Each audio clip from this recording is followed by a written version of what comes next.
Hello everyone, and welcome to my Unit 5 Summary and Synthesis presentation. Today I will talk about user-centered research theories. These tools are what helps technical communicators conduct usability tests as well as analyze personas during product development.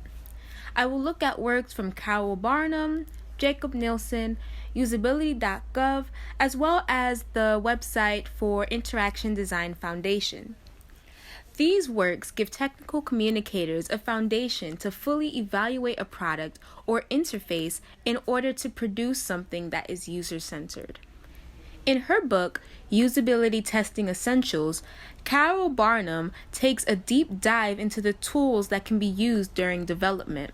She explains that the user-centered design process is divided into 3 phases: analysis, development, and post-release. From these phases, technical communicators can perform expert reviews, which aid in investigating a product in order to find errors before they become bigger problems. One option for expert reviews is introduced to us by the Interaction Design Foundation. They describe what is involved in a cognitive walkthrough, defining it as a way to see whether or not a user can easily carry out tasks within a given system. There are 4 critical questions that technical communicators should aim to answer when conducting these cognitive walkthroughs. These questions tie into our previous discussion about affordances and script theory. In the case of cognitive walkthroughs, the goal is to see if a product works for the user, similar to the theory of script-based questions.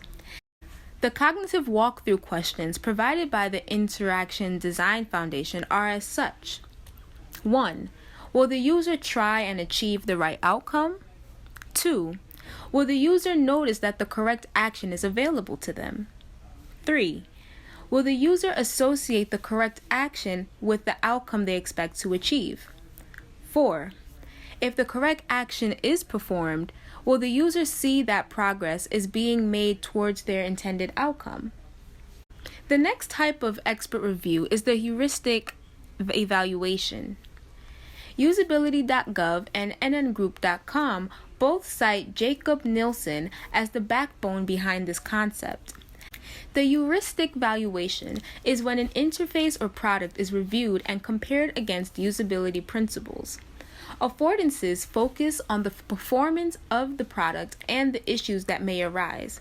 Similarly, a heuristic evaluation looks for those issues with the end result being a list of usability problems. Jacob Nielsen lists 10 things technical communicators should think about and look for when conducting these heuristic evaluations. The system should always keep users informed about what is going on through appropriate feedback, something St. Amant and Norman heavily stressed, as that helps users know they are doing something correctly or incorrectly in some manners. 2. Match between system and the real world. The system should speak the user's language, with words, phrases, and concepts familiar to the user. This would fall under Norman's concept of mappings, in which the user sees familiarity that quickly makes them comfortable with the product. 3. User control and freedom. Creating a support system of undo and redo gives the user control of the product as they make the decision on how they want the product to react. 4. Consistency and standards. Follow platform conventions, something Steve Krug in his book Don't Make Me Think constantly emphasized as an important factor in product development. The key to an effective product uses conventions familiar to the user. 5. Error prevention. Either eliminate error-prone conditions or check for them and present users with a confirmation option before they commit to the action. This helps problems stop before they become bigger problems.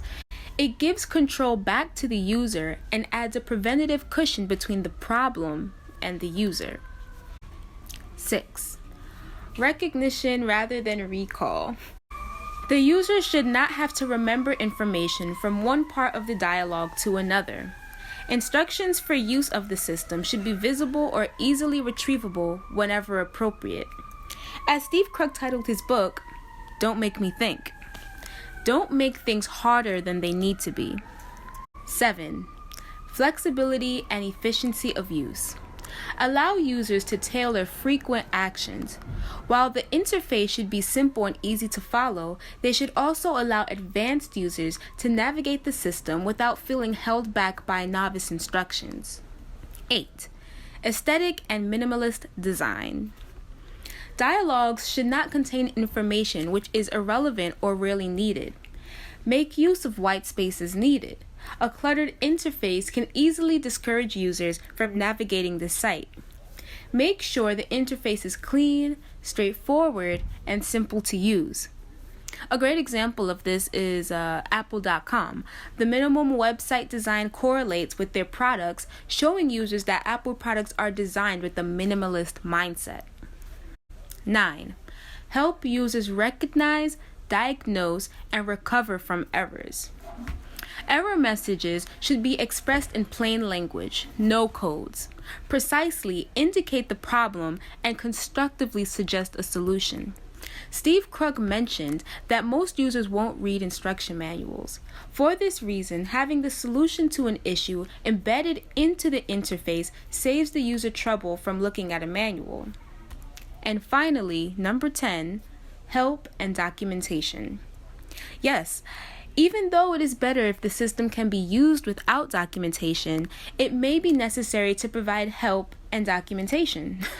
Of course, every issue cannot be embedded into the interface, and for this reason, it's important to include documentation for not so easy to fix issues. The expert review can be as formal or as informal as you want it to be. Both the cognitive walkthrough and heuristic evaluation provide technical communicators with a thorough investigation of an interface. Which one to choose is completely up to the technical communicator. If the focus is more on the user, then maybe go for the cognitive walkthrough. If the focus is geared toward the product and its processes, go for the heuristic evaluation. In fact, you can also merge these two concepts together. You can do a cognitive walkthrough as well as a heuristic evaluation and merge those two concepts together and create one big expert review which thoroughly investigates your interface. Using both of these concepts together creates an even more thorough, more focused review. Thanks for watching.